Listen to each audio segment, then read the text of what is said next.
Hello, everybody, and welcome back to Everything's Going to Be Okay One Day at a Time.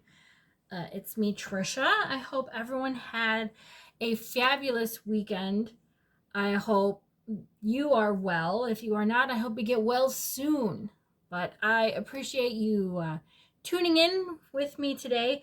We are going to make my stuffed cabbage casserole.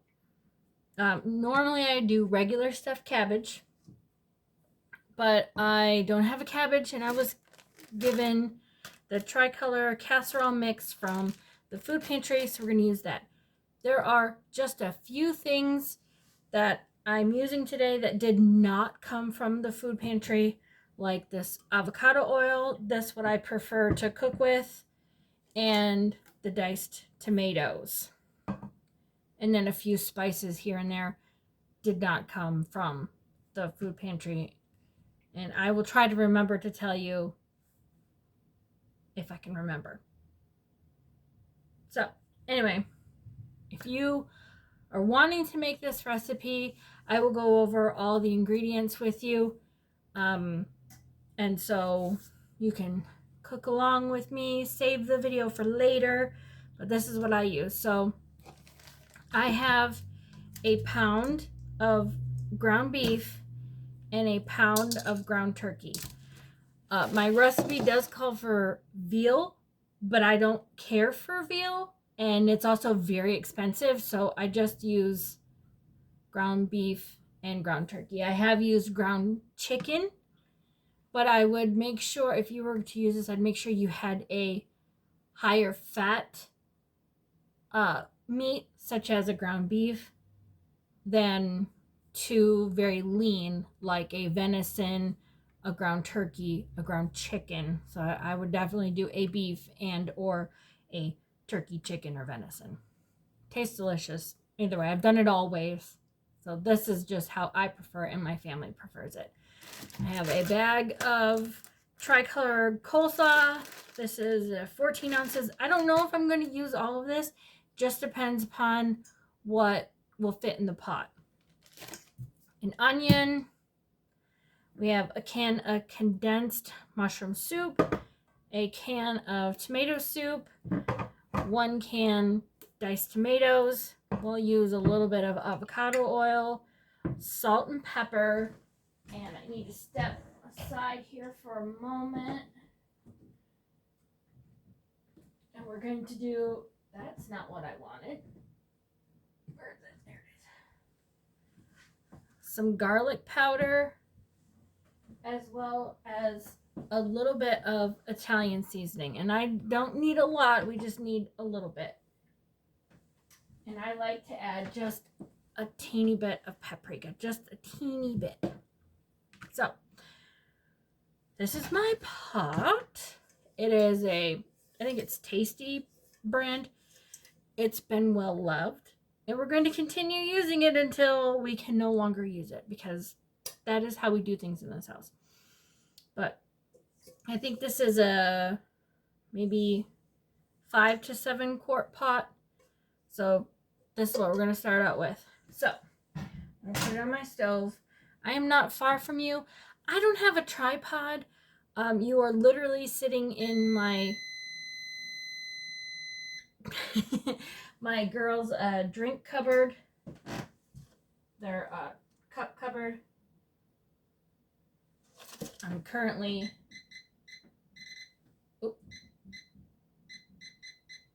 there we go. Sorry about that, guys. I'm also making pumpkin pie, and so that I needed the next timer.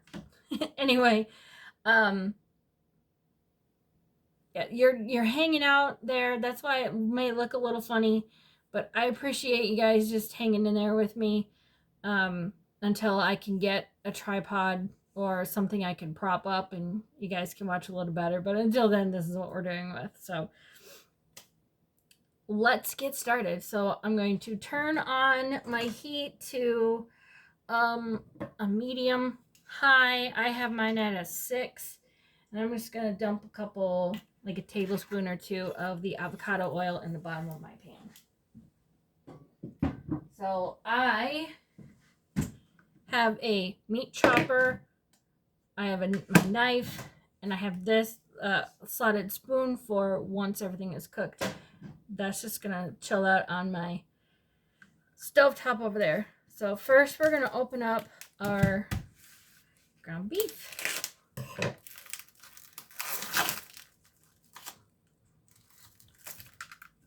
I toss that into the bowl. I try to give it some good zhuzhing before I put it in to the pot to cook.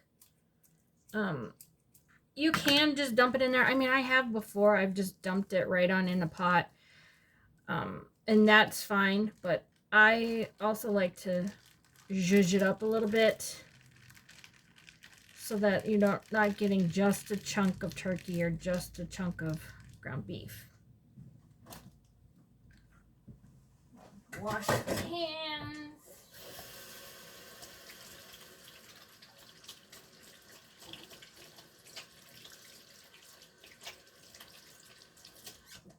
Lots of hand washing. Hand washing is important. Now, normally, actually, let's do that. Let's turn the heat off. Sorry. Whoop, there we go. I forgot I needed to cut my onion. Top side, side down.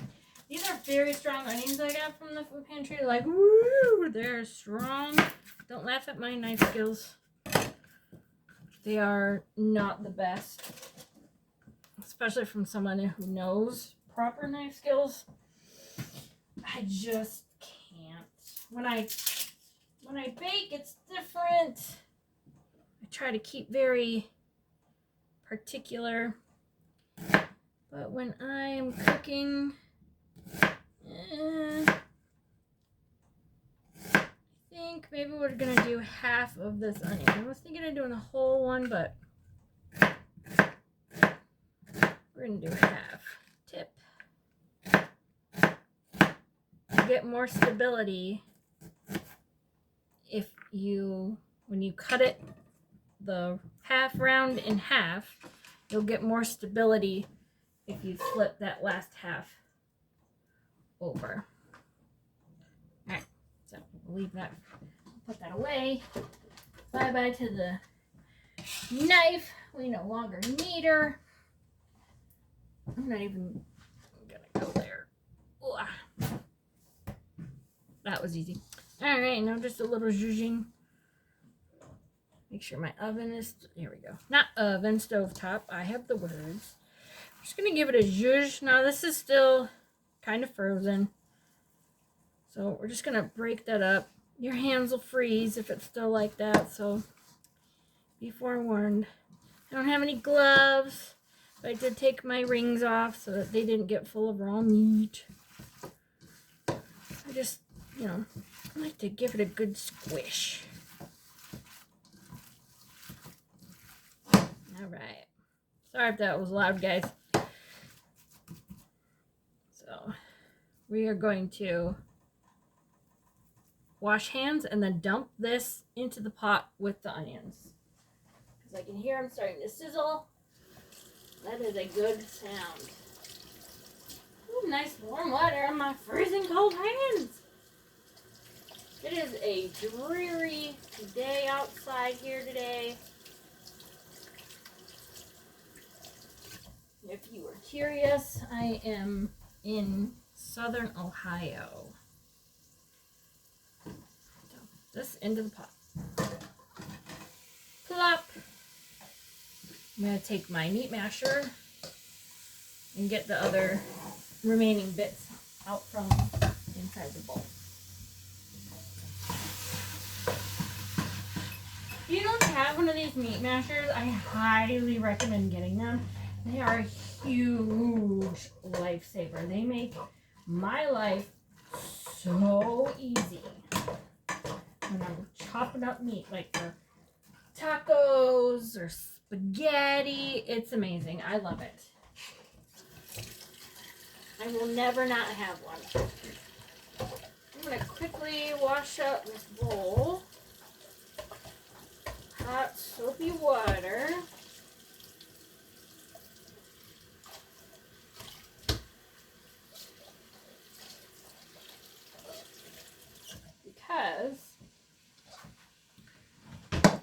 we are going to put our cans into here and mix it up. That way it is already ready to go when we go to put it in with our meat mixture.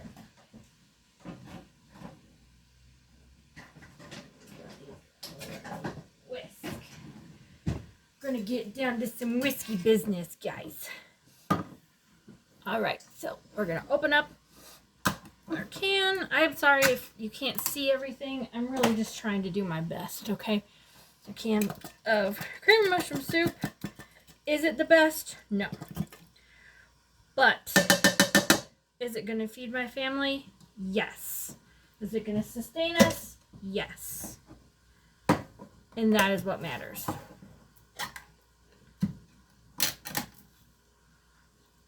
Your tomato soup. I've used multiple brands of cream and mushroom soup and tomato soup. The brand really doesn't matter.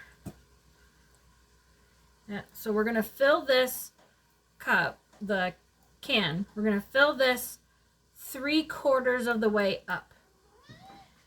Because you're going to need a little extra moisture in the casserole, but you're also going to get a lot of moisture from the cabbage. Just gonna stick this in there. That's my cat. What do you need, buddy? Huh? What do you need? He is a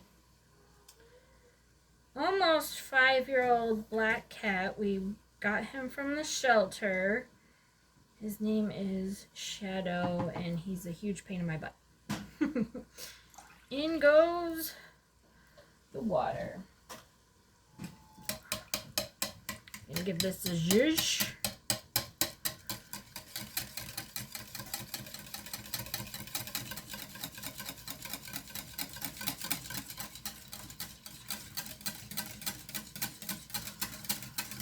Just like that. I'm gonna let that sit.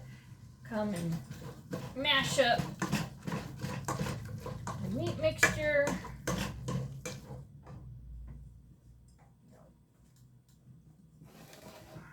show you guys. This is my meat mixture. We're getting there. The onions are getting all incorporated. Now, I'm not going to season this quite yet. I'll put a little bit of salt and pepper, but I'm not going to put any of like these seasonings in there because I'm going to drain the fat from here so that it's not so greasy. I'm not going to drain all the fat, but I am going to drain some. Keep cooking. And we'll put the whole can of diced tomatoes in there. In here. This recipe came from my grandmother, and we always have stuffed cabbages at Christmas time. She sadly passed away a few years ago. And I was lucky enough to be able to get this recipe before she passed. Which my aunts would have given it to me if I wanted it anyway. So there's that. But we'll set that aside. Alright. Alright, that's all we could do for right now. So I'll see you back when my meat mixture is all cooked up. All right, hang tight. All right, we have our meat mixture, our turkey and our ground beef mixed up. Our onions are tender. So now we're going to season it. So take garlic powder, measure with your heart. Got a nice good dose in there. Our little bit of paprika. That's good. Because you can always add more. You can't take away, but you can add. And a little bit of Italian seasoning. And then we'll do some more pepper. Oh, it already smells good. And salt. Now, what I'm going to do So I'm not going to put in my liquid mixture yet. I'm going to put in my cabbage because I want it to start cooking down before I add my liquid. So let's see. It looks like a lot, but yeah, I think I'm going to put the whole bag in there. Looks like a lot, but it will cook down. Thank you, bag of cabbage. So we're going to give this a zhuzh, a stir, if you will. I don't mind the carrots that are in there. They're going to get tender just like the cabbage, so that's all right with me. So we're going to get that in there and then put it back on the heat. There is still a little bit of moisture in the bottom. I did drain off the fat, but I did leave a little in there so it could coat and cook. I'm going to put the lid on the top. And I'll be back in a few when it is ready for the meat mixture, or for the liquid mixture, I'm sorry. So you're going to want to keep stirring it every 5 to 10 minutes, just depending. I have it on a medium heat, just so it can start, the cabbage can warm up and start to sweat down. So I will come back when I'm ready to add my liquid so you can see what we're working with. All right. Okie dokie. This is what we're looking like right now. It's been on for about 5, maybe 10 minutes. And I like how the cabbage is starting to get translucent. It's not quite super soft yet, but it's getting there. And so this tells me it's the perfect time to add the liquid. So I'm gonna knock some of that off and go ahead and add. Yeah. Pour it towards yourself, Trisha. That was brilliant. I don't even have an apron on. That's all right. I will wash and sew my clothes. All right. So now we're going to see where we are with the liquid. We're going to give it a nice mixy mix. Well, I think we're pretty good in the liquid. We may need a little bit more. Well, try to get it all nice and incorporated in there. All right, I'm going to let this warm and cook. I didn't splatter myself too bad. That's fine. I'm going to let it warm and cook up a little bit and then see where we're at. It may need some more liquid, but while this is going at this stage, you should cook some rice. That's what I'm not going to cook my rice yet because it is early afternoon here. I'm trying to do this in prep for, later today. That way I don't have to worry about it after my kids get off the bus and I can just spend time with them. So, but I usually just do 1 cup of rice. Don't forget to wash your rice. But I cook up 1 cup of rice. So you'll cook up your rice. What we do is once the rice is cooked, we put the rice in the bowl and then we add in the casserole and mix it together. Because my little really doesn't care for rice. So I try not to add things that I know she won't enjoy. If I can help it, there are things that she just doesn't get away with because that's life. So if mama's cooking, that's what we're eating. But that's what you need to add to it, and that's the only other thing to add to it. Obviously, once it starts to bubble and everything's cooked through, you want to give it a taste. Add in any seasonings that you think are appropriate, good for you. It may need more garlic. It may need more Italian seasoning. I have used, oh goodness, some seasoned salt or this Kinder's Buttery Steakhouse. This is the most amazing spice. I put this on everything. I have put it on everything. I don't put it on everything. But I've put it on, obviously, steak, burgers. I've done turkey burgers. I've put this on roasted vegetables, and we've grilled vegetables. Like, I've used this in just about everything, and I've yet to find one that it did not go well with. So if you're feeling a little extra flavorful, go ahead and add some of this in there. seasoned salt, onion powder. So those are the kinds of things I would add in there. So I will see you guys back when it has cooked some, so you can take a look at what it's going to look like. And then that's where I'll leave you, because like I said, I'm not going to cook my rice till my kids are home and it's just about time for dinner. So I have used white rice, I have used instant rice, and I have used brown rice. Now if you want to use instant rice, you're going to add more water. So I would do both cans of water, maybe one other can of water, and you can put your instant rice right in with your casserole and it will cook that way and it'll be just fine. I've done it that way before. I just don't have instant rice, I have regular rice. So that's another option for you as well. So this is one of my favorite meals to have. It reminds me of my grandmother, and from when I was a kid, one of my favorite things was running in the house and checking to see where the stuffed cabbage is. I've always called them glumpkies. We're Polish. Come on. That's what we always called them, was glumpkies.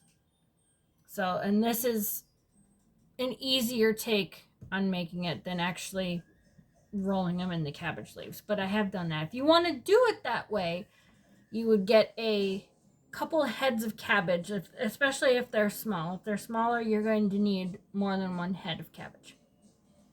So you would clean your cabbage, take like the first 2 leaves off, and you're going to stick your whole cabbage in a pot of boiling water, because you want to loosen up those leaves. You want to get them nice and soft. And occasionally you come, pull it out, pull the leaves off. You can stick them in an ice bath and just keep going until you have a bunch of leaves. Now, if the stem on the leaf is too thick, you can always cut it out. So you would get your meat mixture together, uncooked meat mixture together, and then you can add your rice to it. So it'd be, in this instance, we would use a pound of ground beef, a pound of ground turkey, a cup of rice, your seasonings, onions, all the things, and smush it all together, kind of like you're doing a meatloaf. You're just smushing it all together. And then once you have all of your cabbage leaves, you will get a roasting pan or a like 10 by 13, like a big pan. Grease it, get that ready. And you're going to take some of your soup mix. You'll mix the 2 cans together like I did here and put a little bit on the bottom. And then take a small mixture of your meat and put it on the end of the cabbage leaf and roll it up, kind of like a burrito, like you fold it and you roll it, and then you're going to stick it in the pan. And once all of your meat mixture is gone, or all your leaves are gone, depending on which way it goes, because sometimes you can run out of one and the other, whatever extra I sprinkle in. So if I have meat mixture, I just kind of like tuck it in between some of the rolls from the cabbage. And if I've used up all the meat and all the cabbage, the small butt of the cabbage you have that don't have good leaves, that are too wrinkly, they get stuck in itself. I have chopped that up into little pieces and put that in there, because once the mixture starts to cook, it'll cook that cabbage as well. And you can add extra sauce with your rolls and extra cabbage, just saying it's really quite tasty. But you bake it at 350 covered for anywhere from a half an hour to 45 minutes. It just depends. Once you see that everything's super tender, pull it out and enjoy. Because once the cabbage leaves are tender, you're good to go. Your mixture should be cooked. It'll just look like a lump of meat in a leaf, but it's delicious, I promise. So that is how to make the regular stuffed cabbage. So I talked so much, I got a good look. Okay, let me bring this back so I can show you. So look, that it has started to simmer. You can see that it's bubbling. And for me, this is just a smidge too thick. So I think I'm going to add just maybe a 1/4 cup of water and then let it sit on the stove with the lid on and let it come down a little bit and see where we're at. So let's do that. I was baking earlier because I needed cookies for an event tomorrow and pies for another event. So all of the baking things are all clean over there. And so I didn't have to go far to get my measuring cup. My kids are probably going to get weirded out by the red cabbage in here, but it's fine. I'm just going to say, child, it's fine. Put my lid on and I'll let it cook, and then I will get back to you guys in a little bit. And we're at the last stage. All right. Take this off here. We're bubbling. See how here we have a nice layer of mixture here. See how it's nice and soupy almost? This is perfect. This is what you are looking for. Everything is getting nice and soft and beautiful. It smells amazing. Making me hungry. But this is it. And then you'll just serve this with rice. Like I said, you can put in the instant rice with this with more water, or you could do like we do. I cook the rice separate and then pour this over top and then mix. So this is what she looks like. I'm going to just let it keep simmering on low. It's not even going to simmer on low. It's just going to stay warm on low until it's dinner time. But probably about an hour before dinner, I'll make some rice. So there you have it. There is my stuffed cabbage casserole. Now, I want to say thank you for watching. I appreciate it. You guys are wonderful. If you like this video or want to see more cooking videos, please let me know. I'm good with doing that, cooking with what I have from the food pantries. So, if, like I said, if you want to see what I cook with the stuff I get, just let me know. Hopefully soon I will be getting a tripod. Gotta work that in the budget or find a good one or something. I don't even know what to look for, to be honest with you, so we're just gonna go with it. But again, thank you guys so much for watching. I appreciate all the support, and I hope everyone has a marvelous day, and I will see you in the next video. Take care, guys.